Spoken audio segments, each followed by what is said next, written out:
Well, here we are again, another week over, and we're on to broadcast number 9. Hope you enjoy today's broadcast. We do try to bring something slightly different each week in our production.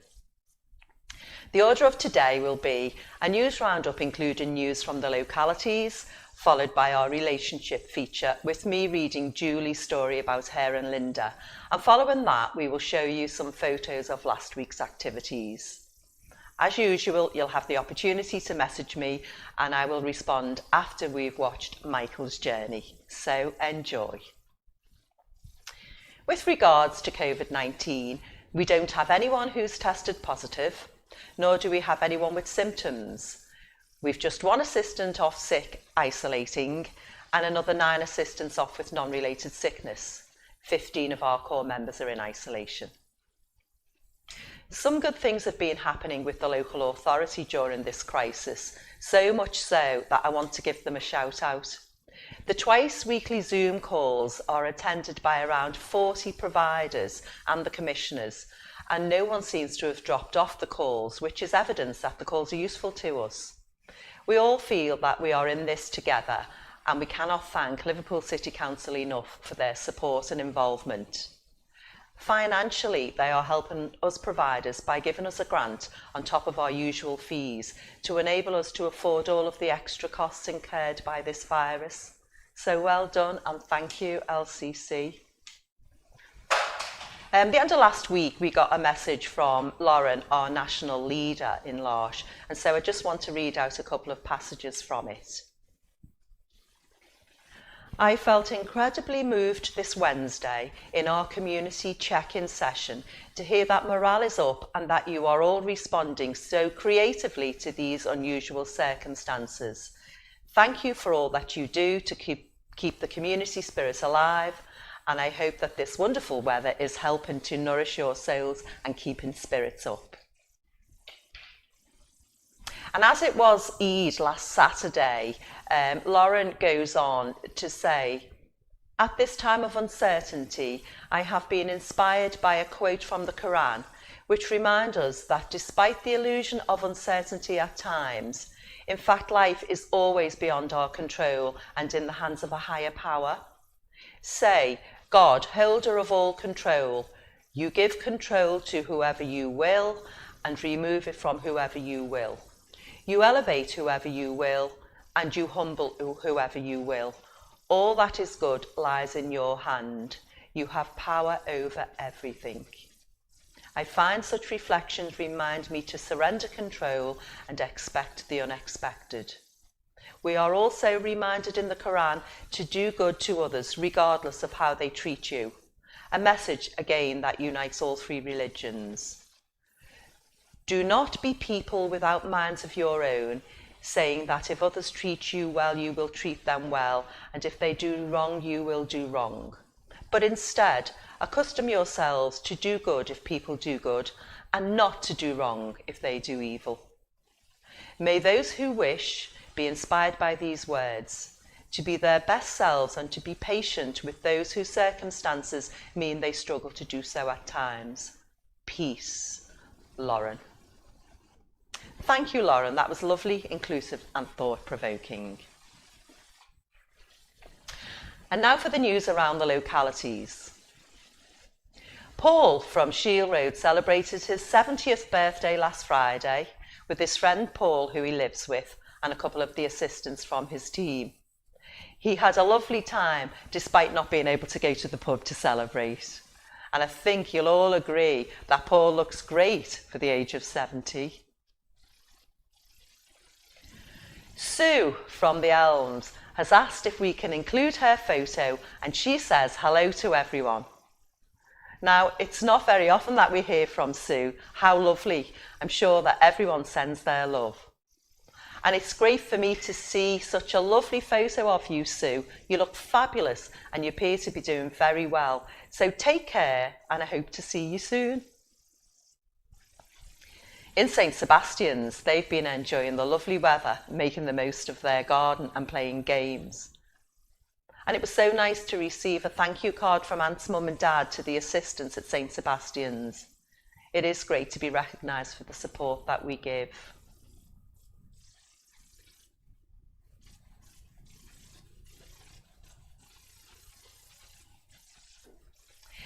In the harbour, Tina had her lunch in the garden, which she loves doing. And in Fountain Court, Julie and Max celebrated winning the quiz last week. And during the lockdown, we've had the opportunity to build a pizza oven in the garden at the Ark. It's not quite finished yet, but it soon will be. And between them, Max and Paul and the others in the team have made an old industrial rubbish bin look fabulous, so well done. And now I'm going to read Julie and Linda's story. It was written by Julie. I first met Linda Smith nearly 30 years ago. I met her a good few times when I would pop into Larsh to see the one and only Kathy Mack. The first ever real encounter I had with Linda was at my sister-in-law's hen party. We were all having a great night when a stripper turned up. Linda spotted this hunky Richard Gere officer and a gentleman lookalike not, and she started shouting, "Get your kit off!" Well, I was absolutely stunned, but we did have a good laugh that night. I met Linda from time to time again, but it was in 2004 when I joined the ARC team and met a fresh-faced Chris Burke and Linda that was the start of things to come. I started on a Monday, and by the Friday, I think I knew what type of friendship it would be. When I thought about my job role, I just thought, right, I'll be going in, looking after people, doing most things for them, and then go home and forget about the work until the next day. How wrong was I? Linda and I grew close while I was in the ARC for 6 years. We'd have some real good laughs. The assistants in the well would sometimes ask me to have a little chat with Linda when she was up to no good. I'd have a word with her, and then I'd get more than a mouthful back, if you know what I mean, but she would actually do it. In 2010, things changed in the ARC, and most of us assistants went to work in the houses. I went to the Spring, but after a few months things changed again, and along came Stacey, and I joined the Fountain Court team a couple of days a week, so I worked between the two houses.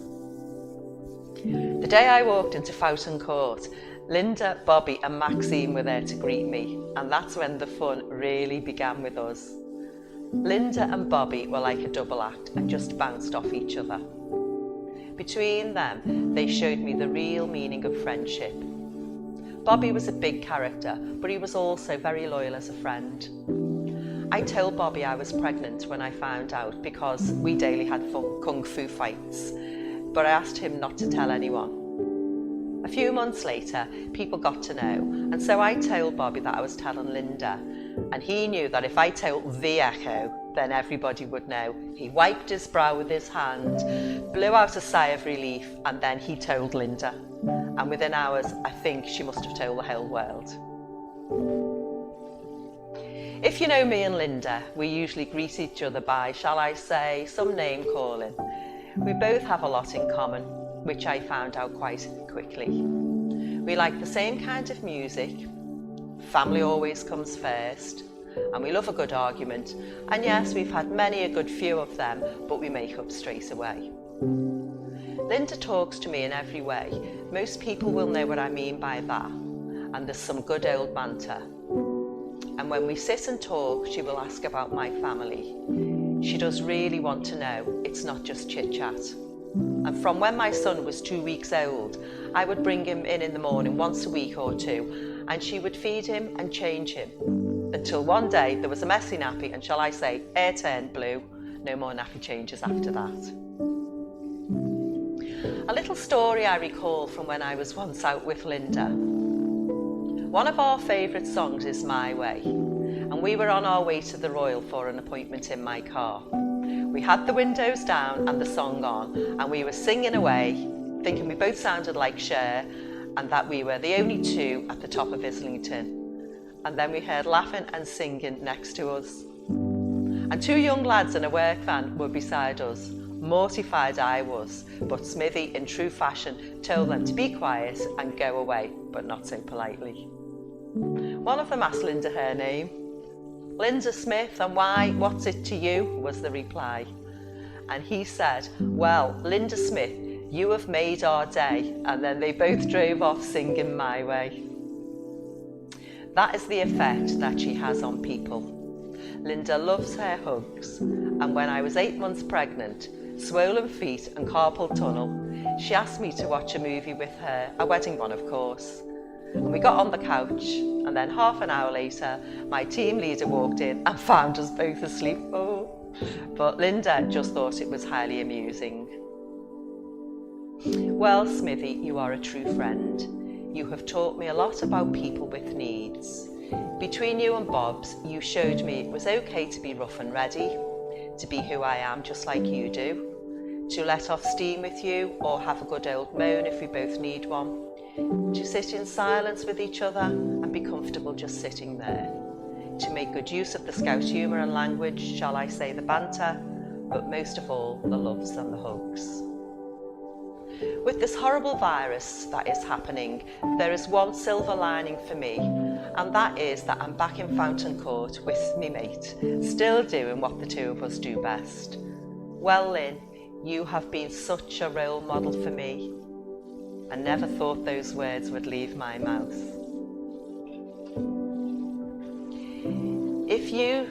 In you, Smithy, I have a little mate for life. Right, enough of that soppy stuff now, because I don't usually do that. And while you've been listening, you've probably called me all kinds. So now time for the banter, you silly little moo-moo. Thank you for sharing this story, Linda and Julie. What a lovely friendship, and may it last for many more years. Next week's relationship will feature Brian and Alphonse. We'd love to hear from assistants about the special relationships that you have with core members, so please let us know if you're interested in telling us the story about your friendship. And now we can look at clips of last week's activities. Don't forget that whilst you are watching, you can stop and message me and I'll respond later.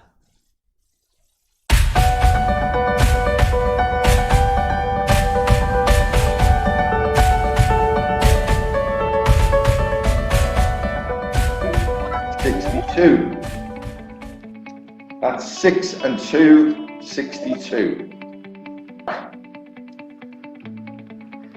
I hope Anne and Les are saying quack quack there. We are. Quack quack. Hey! Okay, your next one out. On its own, number 4. That's on its next one out. Heinz varieties 5 and 7, 57. That's 5 and 7, 57.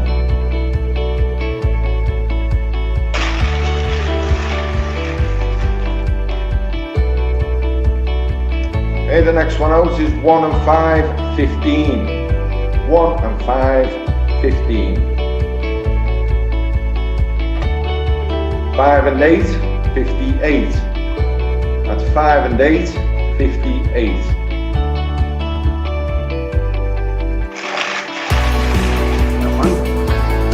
Yeah.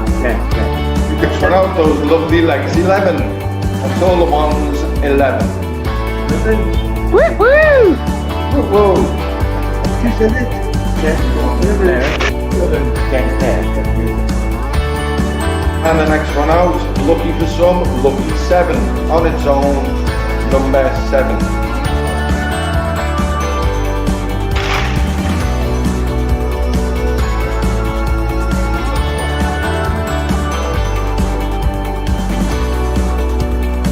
No.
All the threes, 33. Big up! House call on page 33. Is that Peter?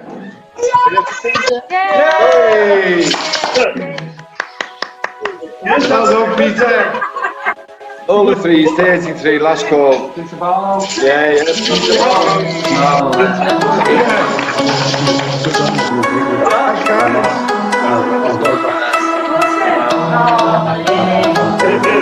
I can't. You'll get a little something perhaps in the next couple of days. In the meantime, thank you all for playing. Well done, everybody who's won. We'll see you all in 2 weeks. Hopefully, have another go.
So, how lovely was that? It is great to see everybody having so much fun. And now for Michael's journey. Hope you like it.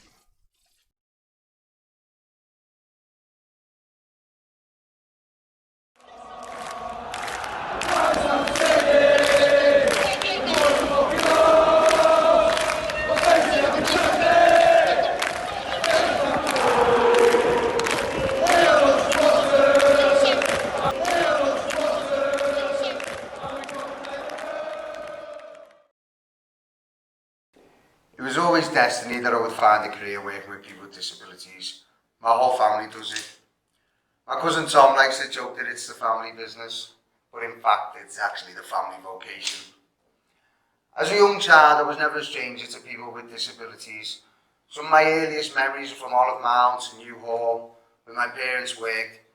I would be at all the Christmas parties, and my dad used to take me on the day trips that he and the people who used to service went on. I have a cousin who grew up who has a learning disability. I never considered them any different from myself. We have so many friends in the family who had disabilities, who always used to be around the house. Some had certain quirks or mannerisms that people may find strange, but to me these differences were in the way people are was always very normal. I didn't realise until I was older that not everyone has such an experience, and many do not even know anyone who has a disability. I worked for the local milkman when I was 13, collecting the money during the week and doing the milk run in the summer. Though admittedly, at that age, going to work at 3 AM wasn't my favourite thing to do during the summer holidays. I never really knew what I wanted to do. I remember wanting to be a lawyer for a time, but I never considered going into working with people with disabilities when I was younger, because I always saw it as that's what mum and dad do. I wanted to find my own way. I left school at 16 after doing my GCSEs. I went and worked for my mate's dad as a warehouse labourer. I really enjoyed that job, even though the hours were sometimes long. But I knew it wasn't what I really wanted to do. When I turned 18, I started my first job in social care at a day centre on Rice Lane in Aintree. I have so many great memories of working there, and found that support work is a job that can be filled with joy and something that came naturally to me. Though I enjoyed what I was doing, I still wasn't sure about what career path I would follow. I had an interest in psychology and social studies, so I decided to pursue that. I left the day centre when I was 20 to start an access course to university at Liverpool Community College, though carried on working in residential support as relief staff. Most of my friends had went to university in Leeds, and I was keen to join them. After my access course, I was accepted into Leeds Metropolitan University and moved there a week before my 21st birthday. I had a great time in Leeds, and whilst at uni I continued to do support work as relief staff, and I also spent some time running a club night, but that's a different story. Before my last year of university I became ill. Unfortunately, it forced me not to be able to finish my studies, and I had to move back home to live with my parents. When I moved back home, I was a bit lost. I decided I would get back into support work, but I wasn't really sure where I wanted to go. I've always been a bit of an idealist when it came to supporting people with disabilities, and had a lot of experience in previous providers that I wasn't happy with. The main thing that always got to me is how isolated people with learning disabilities tend to be in support services. The last place I worked before Larsh, I worked with a young man the same age as me who was very lonely and isolated. The care provider I worked for was massive and had services all over Liverpool and close to the young man's house, but they were in no way connected and did not even know that each other existed. I did what I could in the time I was there, but as a support worker it's not easy to get someone above you to always listen in these big companies. My mum had been telling me about Larsh, and at first it all seemed a bit strange to me. I'd never heard of what Larsh do, and it wasn't the type of care provider I was used to, but I know my mum loved it there. So in 2014 I applied for Larsh and was assigned to the harbour. I worked in flats 5 and 6 with Andrew, Colin, Jane and Tina.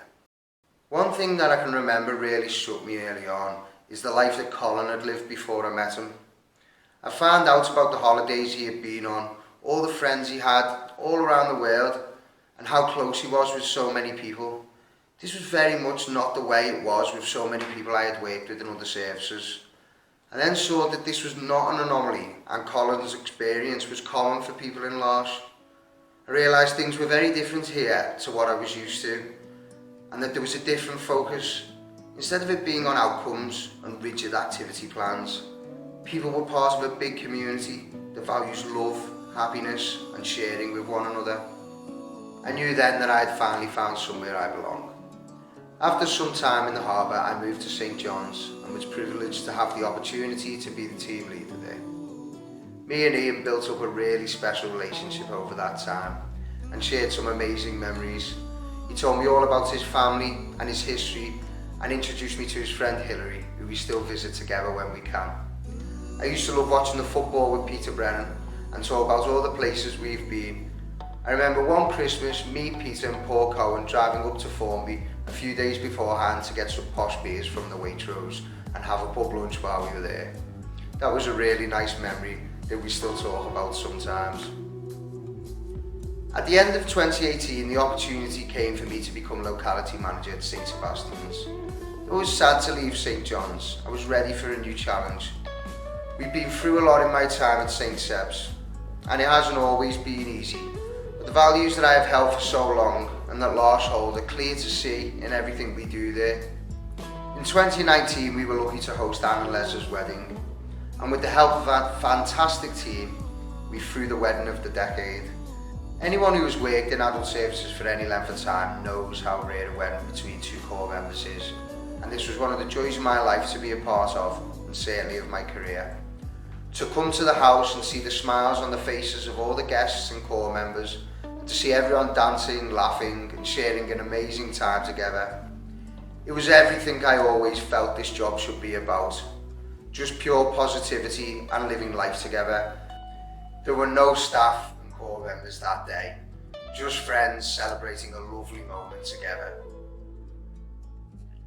L'Arche has brought such joy into my life in the short time that I have been here, and has taught me a lot. Not to mention it has also brought me my future wife when me and Lizzie got engaged in February this year. It has given me inspiration for the future, to always hold true to your values and that things will always work out in the end. I'd like to thank all the staff and core members in the harbour who initiated me into L'Arche. I'd like to thank the team at St John's who allowed me to be their team leader and allowed me the space to learn. And I'd especially like to thank all my team at St Sebastian's. You motivate me every day to be as good as I can be, and you are an absolute inspiration. Thank you very much.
Okay, really sorry about that.